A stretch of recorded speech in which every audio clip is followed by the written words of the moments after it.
जय मां भवानी। सभी भाइयों को राम राम। मैं एक बार फिर आपके सामने इतिहास से जुड़ा एक और तथ्य महाराणा शक्ति सिंह जी के बारे में लेकर आया हूँ। कृपया करके सभी भाई वीडियो को पूरा देखें। कौन थे महाराजा शक्ति सिंह जी? इतिहास का एक ऐसा योद्धा जिसे अब तक महाराणा प्रताप के विरुद्ध युद्ध करने के लिए दोषी ठहराया जाता है, जबकि वह इस दोष के जिम्मेवार थे ही नहीं। आज जानिए महाराजा शक्ति सिंह जी के सचिव जीवनी। महाराजा शक्ति सिंह जी का जन्म 1540 ईस्वी में हुआ था। पिता मेवाड़ के महाराणा उदय सिंह जी थे। माता महारानी उदय सिंह जी की दूसरी पत्नी सजाबाई जी थी।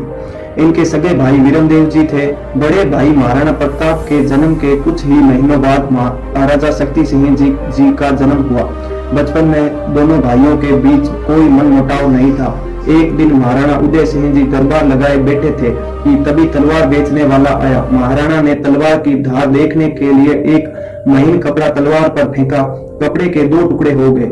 कुंवर शक्ति सिंह जी ने तलवार की धार देखने के लिए अपना अंगूठा चीर कर बोले, वाकई तलवार में धार है। राज मर्यादा तोड़ने पर महाराणा उदय सिंह जी ने क्रोधित होकर कुंवर शक्ति सिंह जी को दरबार से बाहर निकलवा दिया। इस बात पर कुंवर शक्ति सिंह जी जीवन भर महाराणा प्रताप से नाराज रहे। शक्ति सिंह जी को सत्ता का कोई लाभ नहीं था। उनकी नाराजगी केवल महाराणा उदय सिंह जी से थी। 31 अगस्त 1567 ईस्वी में अकबर ने धौलपुर में पड़ाव डाला, जहां उसकी मुलाकात मेवाड़ के कुंवर शक्ति सिंह जी से हुई। इस दौरान प्रसिद्ध लेखक अबुल फजल भी यहीं मौजूद था। अबुल फजल ने शक्ति सिंह जी का नाम सत्ता लिखा। अबुल फजल अकबरनामा में लिखता है कि शहंशाह हिंद ने धौलपुर में पड़ाव डाला, जहां उसकी मुलाकात राणा उदय सिंह जी के बेटे सत्ता से हुई। शहंशाह हिंद ने सत्ता से कहा कि महाराणा उदय सिंह जी पर हमला करने जा रहे हैं, तुम भी चलोगे हमारे साथ? ये सुनते ही सत्ता गुस्से में आकर शहंशाह को सलाम किए बगैर ही वहां से चला गया। शक्ति सिंह जी ने अकबर के हमले की सूचना तुरंत चित्तौड़ जाकर महाराणा उदय सिंह जी को सुनाई, जिसके बाद युद्ध की तैयारियां हो सकी और एक बार किसी बात पर महाराणा प्रताप और उनके भाई शक्ति सिंह जी के बीच किसी बात से झगड़ा हो गया था। बीच बचाव में आए राजपुरोहित नारायण दास जी पालीवाल भी ये लड़ाई रोक ना पाए और उन्होंने ये लड़ाई रोकने के लिए आत्महत्या कर ली। इतिहासकार का एक मत यह भी है कि तलवार शक्ति सिंह जी की तलवार के वार से अनजाने में नारायण दास जी का देहांत हुआ, जिससे नाराज होकर महाराणा प्रताप ने शक्ति सिंह को मेवाड़ से निष्कासित कर दिया। शक्ति सिंह जी ने 1572 ईस्वी से 1576 ईस्वी तक डूंगरपुर के राहुल आस्करण की सेवा में रहे, लेकिन अपने उग्र स्वभाव के चलते डूंगरपुर के किसी जगमाल नाम के मंत्री का वध करने पर उन्हें डूंगरपुर भी छोड़ना पड़ा और यह मुगल सेवा में चले गए। शक्ति सिंह जी का सिर्फ मुगल सेवा में जाने का वर्णन मिलता है, लेकिन मुगलों की तरफ से इनके एक भी युद्ध में लड़ने का कोई प्रमाण नहीं मिलता। शक्ति सिंह जी मुगल सेवा में कुछ महीने ही रहे थे। हालांकि मुगल सेवा में जाने का वर्णन भी कवि लोगों का लिखा हुआ है। अन्यथा उस मत के लिए मुगल लेखक ने शक्ति सिंह जी द्वारा मुगल अधीनता स्वीकार करने की बात नहीं लिखी। हल्दी घाटी युद्ध में शक्ति सिंह जी ने मुगलों की तरफ से युद्ध में भाग लिया ही नहीं। युद्ध में भाग ही नहीं लिया था। यदि भाग लिया होता तो युद्ध में मौजूद अबुल कादी की बताई यूनुस में शक्ति सिंह जी के बारे में जरूर लिखता। युद्ध के अंतिम क्षण में शक्ति सिंह ने बनास नदी के करीब पहुंचकर महाराणा प्रताप के पीछे आ रहे खुरासान खान और मुल्तान खान को मारकर अपना घोड़ा महाराणा प्रताप को भेंट किया। शक्ति सिंह जी ने सलाह मांगी और महाराणा प्रताप के साथ मिलकर स्वामी भगत घोड़े चेतक की अंतिम क्रिया करी।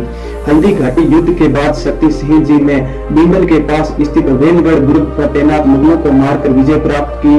वेणगढ़ से शक्ति सिंह जी बेसरोड़गढ़ पर चढ़ाई की और बेसरोड़गढ़ में तैनात मुगलों से लड़ाई हुई, जिसमें शक्ति सिंह जी विजयी हुए। शक्ति सिंह जी उदयपुर में महाराणा उदय सिंह जी से मिलने पहुंचे, तब यह तुरंत उन्होंने महाराणा को भेंट किया। महाराणा प्रताप ने शक्ति सिंह जी के कार्यों से प्रसन्न होकर दुर्ग फिर से शक्ति सिंह जी को सौंप दिया और कहा कि इस दुर्ग में हमारी माताओं और बहनों को रखा जाए तथा उनकी रक्षा का दायित्व अपना और वीरमदेव जी का होगा। इस दोनों भाइयों ने 15 वर्ष तक राज परिवार की महिलाओं की रक्षा की और सुरक्षा की और किसी भी सतह से उन पर आंच तक नहीं आने दी। एक बार मंदसौर के मिर्जा बहादुर ने बिंडल पर आक्रमण कर दिया। बिंडल की जहांगीर हल्दी घाटी युद्ध में वीर गति पाने वाले मान सिंह जी सोंगरा के पुत्र अमर सिंह जी सोंगरा के पास थी। अमर सिंह जी सोंगरा ने शक्ति सिंह जी से सहायता मांगी तो शक्ति सिंह जी ने मिर्जा बहादुर को पराजित कर बिंडल की रक्षा की। इस बात से महाराणा प्रताप काफी प्रसन्न हुए और उन्होंने शक्ति सिंह जी को तुरंत बुलावा भेजा और अमर सिंह जी सोंगरा को दूसरी जागीर देकर बिंदल की जागीर शक्ति सिंह जी को सौंप दी, जहां आज तक शक्ति सिंह जी के वंशज रहते हैं। चावल बसाने के बाद महाराणा प्रताप ने सूरत के मुगल सूबेदार से युद्ध किया था और इस युद्ध में शक्ति सिंह जी अपने पुत्रों सहित महाराणा प्रताप के साथ रहे।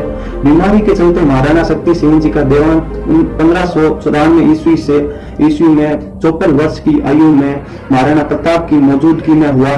शक्ति सिंह जी के 17 पुत्र हुए, जिनमें 11 पुत्र महाराणा अमर सिंह जी के शासनकाल में हुए। उंठाला के भीषण युद्ध में वीर गति को प्राप्त हो गए और महाराणा शक्ति सिंह जी के वंशज सत्तावत कहलाए, जिनकी वीरता के किस्से आज भी प्रसिद्ध हैं। इस तरह महाराजा शक्ति सिंह जी ने मेवाड़ के संघर्ष में अपना अमूल्य योगदान दिया, लेकिन इतिहास के पन्ने में उनका नाम आज भी विश्वासघात के लिए लिया जाता है, जो कि सर्वथा अनुचित है। लेकिन हम लोग उनको कैसे भूल सकते हैं, वह हमारे पूर्वज में से एक थे।